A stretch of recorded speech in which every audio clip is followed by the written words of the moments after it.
Well, hello and welcome back to Box Office Chat, where we break down and discuss the top 10 films within the United Kingdom's box office. This is for the weekend January 4th to 6th, 2019, Steve. We're finally into the new year. As we say every week, we are a week behind just the nature of this show. Yes. Box Office Mojo don't seem to update their box office standings in the United Kingdom quite as well. Yeah. Happy New Year to you, John. Happy New Year. Happy New Year, yes. About 5 weeks later. Not quite. But I digress. What have we got at number one this week, Stephen? And its third week, John, is Mary Poppins Returns, grossing 4.4 million over the weekend. Yes. Overall, a very impressive 34.2 million in 3 weeks. Yeah, you can't really argue with this film. I know you've not been to see it as of yet, Stephen. No. You are going to go and take the youngling, as we call her, to see it. I've been to see it. I've been to see it, I should say. Yep. If I can get my teeth out. I did enjoy it. As I did say last week, it's not the type of film I'm going to go and watch time and time again. I'm just not a big fan of the original Mary Poppins. I didn't hate it. I watched it recently, well, fairly recently, 2-3 months back, in anticipation for this film releasing, just to give me an idea of what to expect and so I could compare the two essentially when I finally went in and watched this one. And I have to say, it's not a patch on the original, but it was never going to be.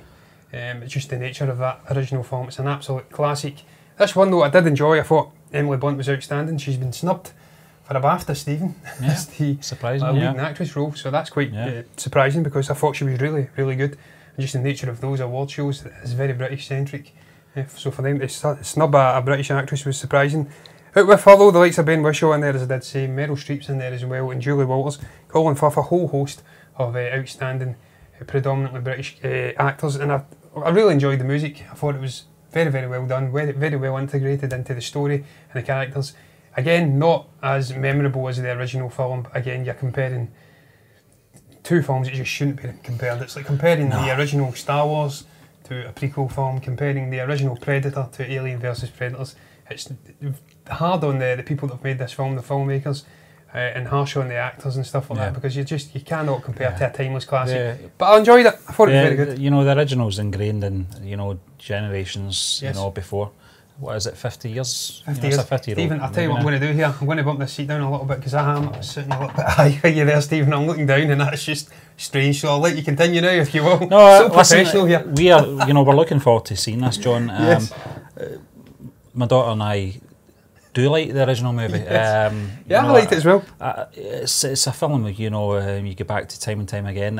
I think they did the right thing releasing this at Christmas. I know there was a bit of debate, you know, a lot of people, Star Wars people, were, you know, their noses were out of joint when they realised that Solo wasn't going to be released at Christmas. And this film didn't fill that void. I'm not saying it did, but I think it came out at the right time. I think it was a good time for the movie to come out. I think that's why, you know, 34.2 million, just under 35 million in 3 weeks is very impressive for this film. You know, and I know that the songs in it as well. I've heard a few little clippets of the songs that are in it. They're certainly not as memorable as the ones that are in you know, the original. But as you said, Stephen, 50 years time they may. Yes, you took the words out of my mouth, John. But listen, we're looking forward to seeing this. Emily Blunt, a fantastic actress, has been for best part of a decade now, just over a decade. First film I saw her in was The Devil Wears Prada. An absolutely amazing film, if you've not seen it. And she was very good in that. She was kind of third in line to Meryl Streep and Anne Hathaway. So, but she's one of these you know, actors that, you know, just makes her mark on films, regardless of being, if it's a lead role or a supporting role. But we'll move on, John, to another film that you have seen. This is one that it took me by surprise when you told me its actual tone. It's The Favourite in its second week. It's grossed 3.9 million over the weekend. It says grossed, it's 3.9 million as well, but it's in its second week. Doesn't make any sense. Yeah, I don't think Box Office Mojo know what they're doing half the time, Stephen. It is obviously the Yorgos Lanthimos directed film. It stars the likes of Olivia Colman, Emma Stone, Rachel Weisz, and I think Nicholas Holt's in there as well. I'm pretty sure he is. He's very memorable at the start, in actual fact. I don't actually see him in the cast. No, he's definitely in there. He must be very. He is there. He's the leader of the opposition in it. Yep. And when one of his very first words, he's having a to and fro with Rachel Weisz's character, Lady Sarah.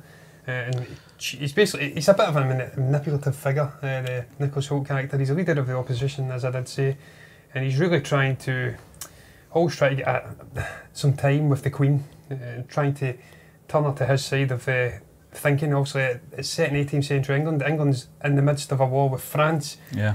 And his very first word is, I think, cunt. He says cunt to Rachel Weisz's character. So you might have to beep this out for YouTube. The video might not get published. But listen, it just came off the back of some Golden Globes. Olivia Colman. I don't know if you watched Broadchurch at all with David Tennant. I've still not seen it yet, no, Steve. Phenomenal, absolutely phenomenal. David Tennant, you know what you're getting, but Olivia Colman just takes it to another level. First movie I saw her in was Hot Fuzz. Hot Fuzz, yeah. She was quite a memorable character, not very funny, but phenomenal actress. It was nominated as well for Best Screenplay.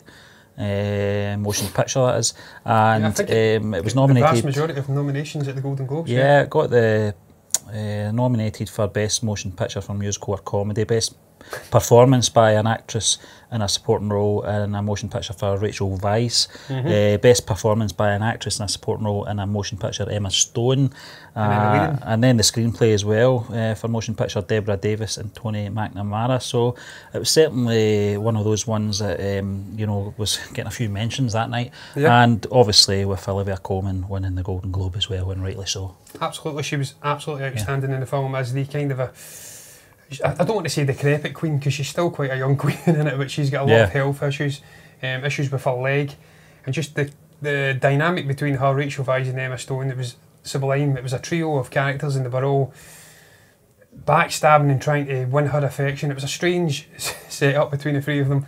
Rachel Weisz was one of the closest advisors for the Queen. She was very close to her, in actual fact. I don't want to spoil it, but you'll get an idea when I say very, very close. Emma Stone comes in, she's been thrown out in the street essentially, she's had a troubled past, she was once part of the aristocracy, and she then comes in and moses her way in, and just that dynamic between those three was very, very intriguing. Just all of the characters in this film, certainly the main players, were very colourful, very interesting, very fleshed out. Really enjoyed the story for the most part. I thought it was odd in certain places, full of black comedy, and it was just a fantastically crafted film. Even the score, and there was moments where it was just violin, single note violin string plays, and it just added a bit of ominous feel to some of the proceedings. But really, really good film. Not surprised it's done so well in terms of nominations, and it's continuing that theme into the likes of the BAFTAs as well. And I'm sure it will continue that into the Oscars. Whether it wins is another thing entirely, but a very, very good film. It took me by surprise, the tone as well, Stephen, but I enjoyed it. We'll move on to the third film this week in top 10, John. It's Aquaman in its fourth week. It's grossed another 1.9 million over the weekend, grossing 18.3 million overall. Phenomenal film. I was tempted to go back and see this one again in the cinema, John, just for its spectacle. We talked about this a few weeks ago in the blog rundown as well. The visuals in this are some of the best visuals. A lot of people are saying it's such a stunning film, but it is hard work to sit through. That's a bit, it's a bit low, isn't it? Those kind of comments. I felt. I didn't think it was hard to sit through at all. No, the last 20 minutes or so, I wouldn't say dragged. It was just those end sequences just went on a little bit. But the actual duration of the film was fine. It was interesting enough. It kept me entertained. But certainly the visuals, the first 5 minutes were a little bit dicey, but the rest of it was just great to watch, especially on the big screen, you know. Yeah, you can completely understand James Wan saying the complexity of the visual effects, why they couldn't release a trailer till so late in the day, obviously in the lead up to the film's release, because you can see when you finally watch the film, Stephen, the underwater shots and stuff, must have took an incredible amount of work to make that feel as natural as it ultimately did in the film. I enjoyed the performances of most of the people in there, but Patrick Wilson, Jason Momoa, Amber Heard, they were the ones that stood out for me. Obviously William Dafoe, as I always forget his name, but I finally remembered it this time. He was really, really good as vocal too. Liked the dynamic with him and Jason Momoa as obviously Arthur Curry, playing the mentor figure in secrecy from his younger days right up until the later days. Liked that dynamic of the almost King Arthur story. I really enjoyed the visuals for the most part. That intro, as I did say, did throw me off a little bit, just the movement of the Atlantean guards. But I can't understand people saying it's a bit of a drag to get through. I thought it was very enjoyable. It held my interest for the most part. Was it a little bit too long? I felt it was. It could have been shortened down to probably closer to the 2-hour mark, and it wouldn't really have detracted from the film in any way, shape or form. But look, can't complain with the performance. I love James Wan as a filmmaker. I was just watching The Conjuring last night again, Stephen. I think he's an absolutely outstanding director. Glad to see it's been a hit for him. He's grossed 18.2 million after 4 weeks in the United Kingdom. It isn't absolutely sublime. I can't say it is because it isn't, because that is kind of a lukewarm for a film of this nature.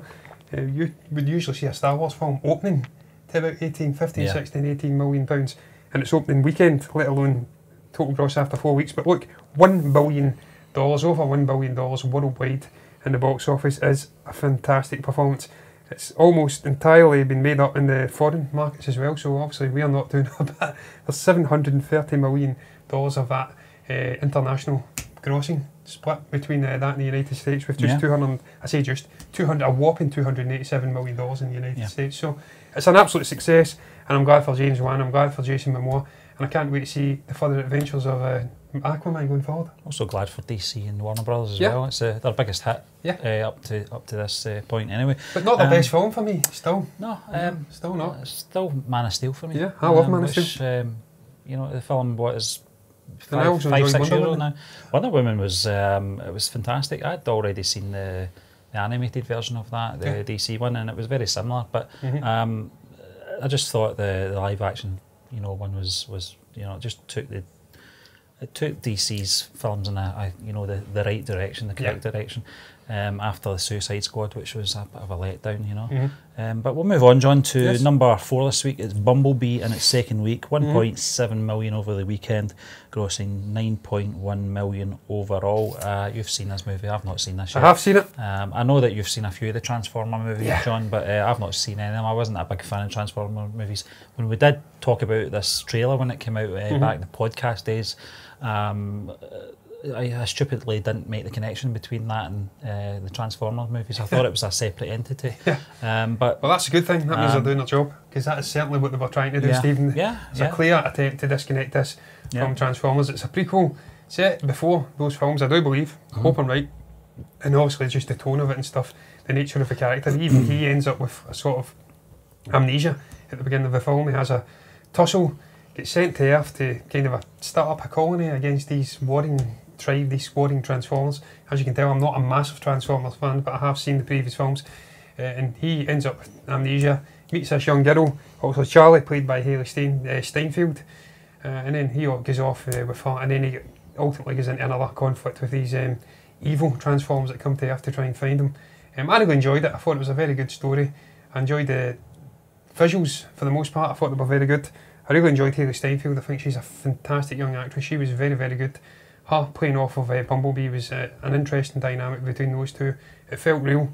They were both similar figures. They were kind of in the periphery of their respective communities, kind of outsiders. She's on the outside, trying to, I don't want to say be popular, but she's trying to kind of mosey in to the more popular kids whilst maintaining her own distinct identity.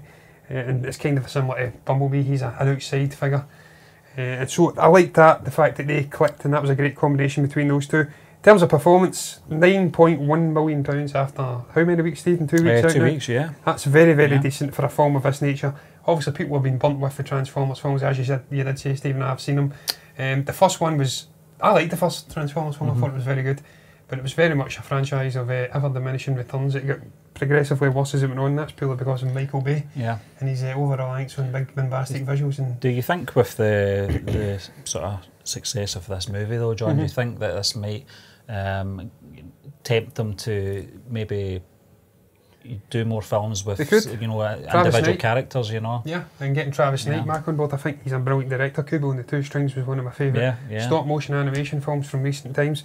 So if they could get this guy back on board and they can nail the same kind of a tone they got in Bumblebee and just maintain that feel and the relationships between the various different characters in it, go more on the story and just focus on the personal stuff instead of just over-relying on big bombastic visuals and selling us half the film in the trailers. If you can do that, then I'd certainly be back on board with the franchise. $364.7 million off of a $135 million budget worldwide. That is very good. It's on its way to making a profit. If it hasn't done already, I'd assume it's probably made a profit. Even taking into account the cuts for the theatres and the promotional side, eating into the budget costs, it's probably made a profit by now. And think it deserves it. I thought it was a very good film. The best Transformer film I've seen to date. Yeah, we'll just move on, John, to number 5, halfway through the top 10 here. Yeah. It's Ralph Breaks the Internet, 1.1 million over the weekend, grossing 15.8, just under 16 million overall in 6 weeks. Yes. Very impressive, isn't it? You know, for a sequel. I said last week, I felt that this sequel should have probably come out maybe 2 years after Wreck-It Ralph. But I don't think it's done it any harm. I just think that I enjoyed the film, the original movie, that much. I just wanted to see the story continuing. Yeah. I just thought it was the animation at the time as well. I know a lot of animations have, you know, since, I don't want to say copied, but we're used to that now, that kind of performance and the quality of the animation now. But back then, you know, I thought it was very impressive. Yeah, and it's still impressive. Yeah, and I wanted to see where, you know, the next story was going to take us. But I just felt it was just a little bit too long. But as I said, it's not done the box office any harm. No, you look at its performance here, over £14 million, as you did say, Stephen, after a fairly short stint at the box office. It's not been out for like 14 weeks or whatever. And its worldwide performance, $434.1 million off of a $175 million budget. It's made a profit.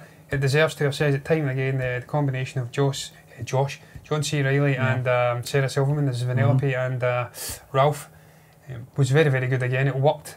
You could really feel the strain on their friendship as the film progressed, but you could tell that they were still close, and that kept them together as the plot progressed. Don't want to give it away if you've not seen it, but it's really about those two and just him trying to help her, but inadvertently kind of stifling her as well. And just it goes into the darker sides of the internet and stuff like that too. It's got great underlying satirical themes and just underlying serious themes for the adults, whilst giving the kids good superficial visuals and stuff like that, and lighter-hearted themes on the surface, which all good animated films should do, and this one did do. As you did say, Stephen, it's been a number of years since the first one, but it certainly hasn't hurt it. And I just feel like sometimes some of these filmmakers and the people involved, the writers, I don't actually know who was involved with the writing in this one, I've not done my research again, but sometimes it's good for them to take maybe a gap of 4 or 5 years or 6 years, just to get the right story in place so they can then give us a worthy sequel. And we've seen it with Incredibles, it took them over a decade to get a good, worthy story that could compete with the original film. So sometimes you're best not rushing right into it. If you haven't got the proper story there, we've seen it with Pixar before with the likes of Toy Story, they will throw half and 3/4 of a story in the bin if they're not happy with it and it doesn't meet their high standards. And that's always a positive for me. In this day and age where you have the more cynical studios just flinging out sequels right away, just because they know it's a money spinner and they can make money regardless of the quality of the sequel in question. So I'm glad it's done well. Number 6 this week, it's Spider-Man Into the Spider-Verse, grossing another 900,000 over the weekend, 7.7 overall in 4 weeks, John. Now, how is this film so low in the box office? It's because it's the UK, John, isn't it? You know, I've said this for a few weeks now. It's just our society's just not the same it's not sort the same of level as of enthusiasm as it has in the US, which is a great shame. I said maybe 2 weeks ago, you know, just to kind of put things into perspective here in Glasgow, we've only got a handful of comic book stores, proper comic book stores that is, here in Glasgow, which I've probably got as many comic book stores in like LA, Stephen, or New York in one street than we've got in the whole city. So that does show you the disconnect and obviously geek culture and just the sheer love for comic books, that wealth of knowledge that's the geek culture and just the geek fans and the fans of Spider-Man and just comic books in general, they have amassed over maybe 30, 20 years, the likes of John Schnepp and Robert Meyer Burnett, very prominent figures on the internet. They amassed years upon years, lifetimes worth of knowledge in these characters, and that gave them an added incentive to go out and support a film like this because they really got what the character was about, they got the story, and they wanted to see this getting put to screen. That's always something I always got from the likes of John Schnepp, just hearing them wax lyrically about the likes of... He'd love this movie, wouldn't he? Hearing them though waxing Stephen lyrically about the likes of the MCU and just DC, seeing these characters that he'd grown up loving coming onto big screens and just hitting such a mainstream audience, it must have been an incredible film. Yeah, I think, you know, those two chaps you mentioned, John, when you watch them, you know, it did give you a lot of enthusiasm to explore, definitely explore the, you know, that, you know, the platform. And it certainly did for us, you know. We wouldn't be doing what we're doing just now if it wasn't for guys like us. And as I said, I think he would have loved this film. I think he would have loved just not just the sheer look of it, but the actual story as well. And the fact that Marvel had the balls to you know, introduce Spider-Ham, Penny Parker. Yeah. Penny Parker, not Peter Penny. Spider-Man Noir as well. You know, and throw them into the mix. And for a little second, I wasn't expecting it, you know, but it kind of threw me off. But I was back on track very quickly.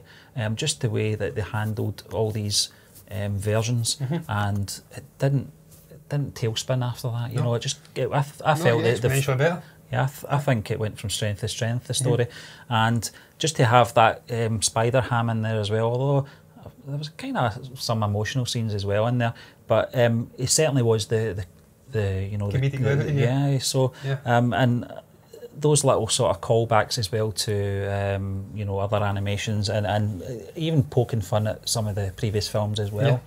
Certainly the Tobey Maguire walking down the street dance routine from Spider-Man 3 was in there as well, right at the beginning, and I thought that was a very brave thing to do, you know, poke fun at their own sort of franchise. But the film itself, I thoroughly enjoyed this. I can't wait for this to come out in Blu-ray. This is certainly one for my collection. Yeah, it's an absolutely outstanding film, Stephen. Just great ingenuity from the likes of Phil Lord and also Chris Miller, and just the people involved, the animators, the director, obviously Rob Perichetti, Peter Ramsey. Great ingenuity, taking this wacky idea, which shouldn't work, taking all these various different iterations of Spider-Man, combining it in a story that felt organic. It came together very nicely with obviously the alternate dimensions, and just utilising a fantastic villainous character, obviously Spider-Man's arch nemesis Kingpin, and just the way it all weaved together. I thought it was fantastic. The story, the acting, the voice, the voices, as you said before, Stephen, you weren't picking out individual actors and saying, oh, there's Nicolas Cage, or there's Chris Pine. It was just, it flowed beautifully. They became the characters. You were totally invested in the story, and that's because of the amazing visuals, which almost looked, as I say, like Scanner Darkly at some points, but it was just so well put together. A lot better. Where they actually utilised the first-person camera within the animated, hand-created animation. That was just a fantastic experience all in all. I'm really disappointed to see it's not doing quite so well here. But look, $300 million worldwide off of a $90 million budget. It's certainly made a profit, and hats off to everybody involved, because it's an outstanding animated film, and I want to see more films coming out of this ilk in the future. Certainly if we've got the people of this expertise involved, then it'll be very good. Totally agree. Number 7 this week, John, it's Bohemian Rhapsody, and it's the 11th week now, grossing 700,000 over the weekend, 49.3 million overall in 11 weeks. It's very impressive, isn't it? It's another film I wanted to take back to see, just for those Live Aid shots. I was blown away the first time I saw those opening shots at Live Aid, and the build up as well, that behind the stage part, you know, before they go out onto stage and stuff like that. And those little details as well. There's some YouTube videos out there. I've done a lot of screen comparisons with some of the Queen footage and some of the, you know, the footage from Bohemian Rhapsody. It was good to see Mike Myers in there as well. Almost looks like Jeff Lynne. He does look like Jeff Lynne. And he's got, I don't know what the accent was. I don't know if it was a Scouse accent. Sounded Brummie to me. Was it Brummie? It could have been Scouse. It could have been. But very close. It was just a nice little callback to, you know, his, you know, the Wayne's World, you know, scene from the band in America. Early 90s. Well, I mean, it was really just reintroducing them, reminding them what a great band they were. You know, I was never a big fan of Queen. I loved their hits, but I'm the same. Listen, I enjoyed the film, enjoyed the music, and I think that's what it was.